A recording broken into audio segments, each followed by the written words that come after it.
It's 8:43. It's the 20th day of October in the year of our spooky black cat, Steve the Cat.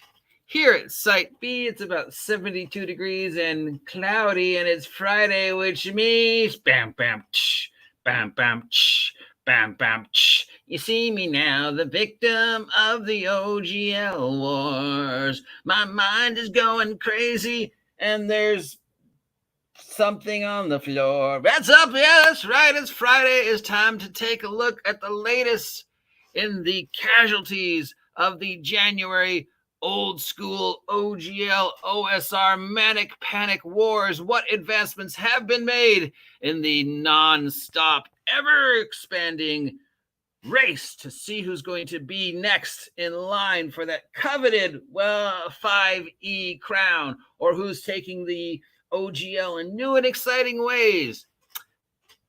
And a lot of our attention has been on Kobold Press's Tales of the Valiant, not only because Kobold Press is one of the oldest third-party product creators for 5e, but also one of the best. And we've looked at Tales of the Valiant. We know that the alpha test is out there. We know that the Kickstarter broke 1 million, still didn't make as much money as SHADOWDARK. And now we're like, okay, it's just a matter of when it's coming out. And bam! Look what they did. Thank you, Tanker of Tanker's Tavern, for making me aware of this. They put out an SRD. Nope, not that. Nope. Where is it? Nope. Okay. Yes, so the Black Flag reference document went live on the 16th. This is the SRD for the Black Flag reference documents. It uses the ORC, but it also uses the D&D 5e SRD 5.1, which means you could use this to make product for Kobold Press Tales of the Valiant or Kobold Press 5e line, like the Midgard stuff. Now, I don't know if there's going to be a difference between the Tales of the Valiant stuff and the stuff they've already been making for 5e. Are they going to continue to make the 5e stuff that they've been making? They made a lot of monster books. They make stuff in the Midgard setting. They make, a smorgasbord of 5e products, and they have for a long time, and they're all high quality, and they're considered by many to be the best third-party 5e. So is this going to be separate? It'll be like the Tales from the Valiant stuff and the 5e stuff, or is it just going to be like, from this point on, everything we would do is going to be set in the Tales of the Valiant world?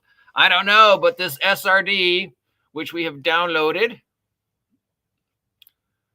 goes into the 4 core classes: lineage, heritage, background, talents, gives us some stuff on equipment, gives us some stuff on spell casting, gives us some stuff on hardcore rules and monsters and stuff like that. Just a general overview that you could use to build stuff using the Black Flag. So Black Flag is the name of the SRD. Tales of the Valiant is the name of the books that they are making. You don't have to buy Tales of the Valiant to use this. And this uses the ORC, which is listed as Library of Congress at TX9307067.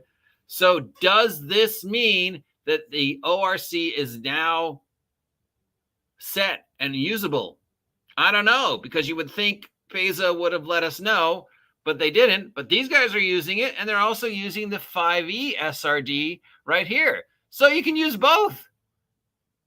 That's pretty cool. If you're a designer who wants to make 5e adjacent product available for as many people as possible without having to fall under any one strict, overlord, but damn, now you can. That's exciting. I've posted a link down below for those of you who care about this. I'm sure there's people out there like, I don't care. All right, moving on to the next one.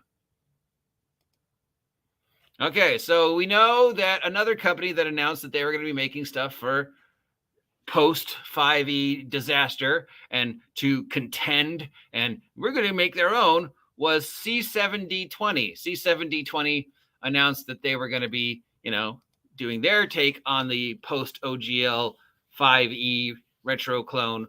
And we have seen no movement on C7d20 since it was announced almost a year ago, but now they have released product for C7d20. They've released a product called A Life Well Lived, which is a explores the quiet moment between adventures. So it's not rules about hex crawling, and it's not rules about dungeon crawling, or even rules about city crawling. It's rules about what happens in those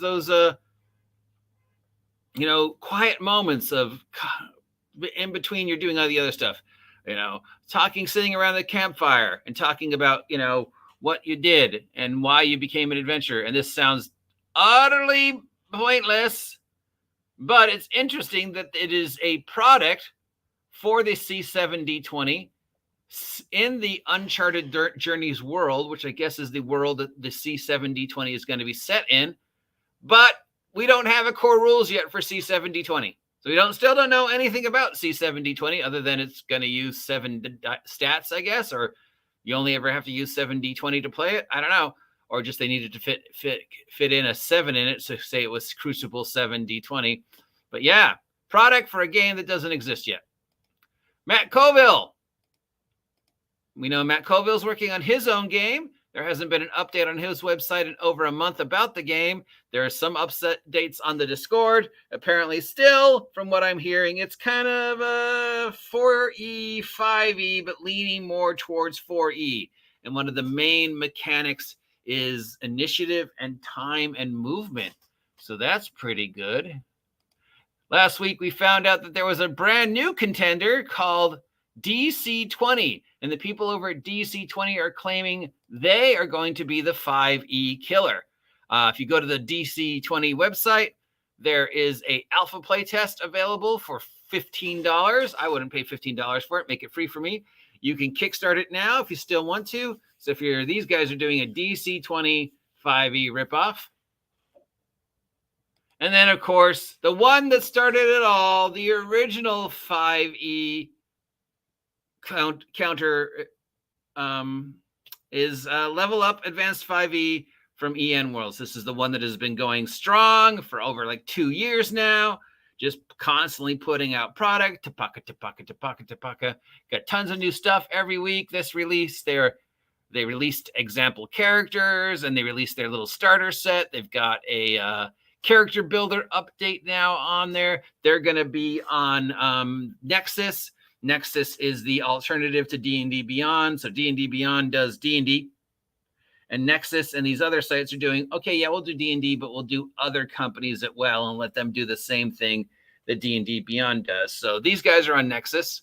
So they have the same kind of thing where you can load your characters and download stuff, and that's about that.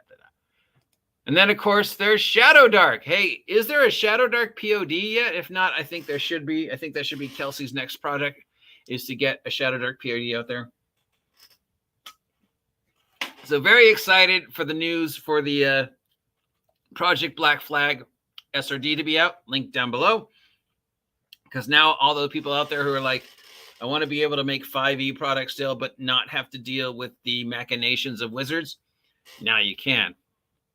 Now we're going to take a momentary break before, of course, we have to head on over to D&D Beyond and see what is new since last time.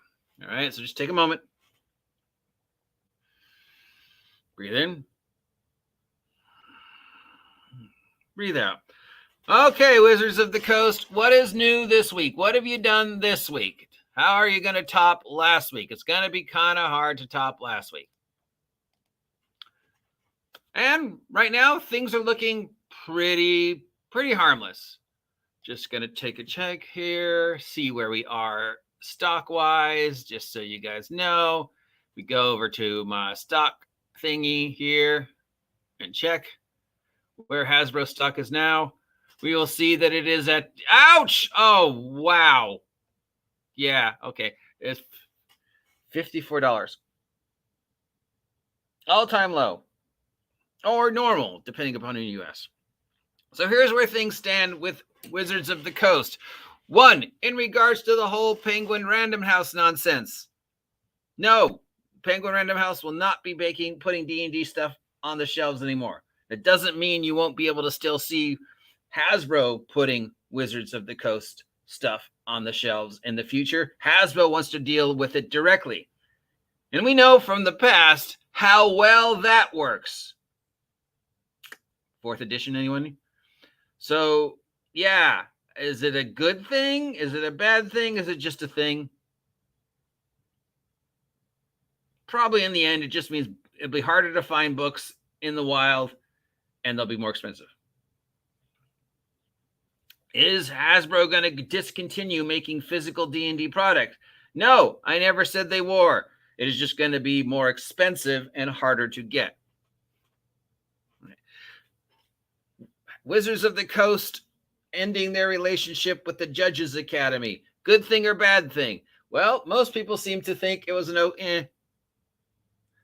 there was an organization in place before the Judges Academy that did the exact same thing. This just means it's one less step you have to deal with when posting things. There'll be a brand new something in place to judge the Magic tournaments. Just means for a while, maybe you won't be able to get the promos. If you're an existing Judges Academy judge, you can still judge all the way up until, I believe, February of 2024. That seems to be the magic date. And if you want to be a new judge, you better wait until Hasbro finds whether Hasbro is going to decide to do it themselves or work through a third party. Probably them doing it themselves would just add more on their plate. I would think they would just shuffle it off to a third party that will, do the job better or differently, or find a way to do the job where Hasbro makes more profit off of it. The end thing is probably the promos won't be available for a while, or may never be available again. I don't know. Doesn't really feel like a great thing. Doesn't really feel like a bad thing. Just feels sort of like another screw you to Magic, which Hasbro seems to be doing. And finally, the revelation that Troll and Toad, the single largest retailer of reselling of Magic the Gathering cards, is getting out of the Magic the Gathering card business because they feel Magic the Gathering is no longer profitable. This is despite Wizards of the Coast claiming that Magic the Gathering made them 80% of their money this year. Depending upon what you read, Wizards of the Coast will tell you 80% of all the money we made for Hasbro this year was Magic the Gathering, or 80% of all the money we made this year was Dungeons & Dragons. And yes, Dungeons & Dragons sales are up from where they were last quarter, but in regards to where they were a year ago, the Q2 results show us that they are negative 100% of where they were a year ago. So that means that if making 100% less money than they were a year ago. So, 80% of our sales is either Magic or D&D, depending upon who you ask. And we've made this amount of money, but you still didn't make as much money as you did last year, and you still haven't made Hasbro that $1 billion. But the movie, I notice you're not mentioned in the movie anywhere in the credits. It's Hasbro that's mentioned in the movie in the credits. So it might be the D&D movie, but it's Hasbro's baby. There's no mention of you. There's no mention of Gary. So, yeah. D&D branding is Hasbro's money, not D&D. D&D the sweatshirt, D&D the lunchbox, D&D the board game, D&D dice, D&D figures makes Hasbro more money than D&D rule books. That's just the thing. It's going to, and as it gets harder and harder to print physical books out, that's even going to be more so. They're going to be focusing their attention on digital D&D and branding of D&D. They've said as much. So other than that, yeah. If you want to take the survey on the new cantrips and bastions, most people seem to actually think bastions is one of the best things that they've done for 5e. Now, of course, rules for secret headquarters have existed for 5e for a while now. Third-party publishers have done rules for secret headquarters. But as this is the first time ever in the history of D&D, according to Jeremy Crawford, that D&D has ever done rules for secret headquarters, as long as you don't count all the previous times they've done this, going all the way back to 0 edition in the white box, then yes, now the rules for having a secret headquarters are available, and apparently they're pretty cool, until you get to the part where, we're mostly talking about D&D Beyond secret headquarters and not actual rules for castle building, and then you're like, oh, wait, so I get to pay you more money for the privilege of having a place to store my characters and I can decorate it? Ooh. And they changed cantrips, but they're not changing them that much because, they claim that they're not changing anything at all.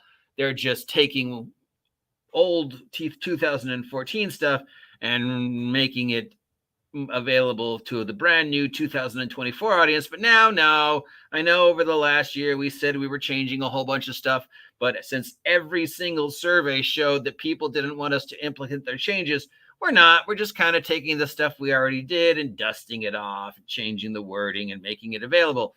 So we're changing the cantrips, but we're not changing the cantrips. And the number one cantrip that is both changed and none changed is Chill Touch. Apparently they changed Chill Touch again, so you can't stack it with a second cantrip casting or with a second range spell for people who use multi-spell. Now, it stopped being Chill Touch when it stopped being a touch spell. It's a ranged spell that does necrotic damage now. It's not a touch spell that does cold damage. So I don't know, but that seems to be the one people most signaled out. Other than that, that's all we know.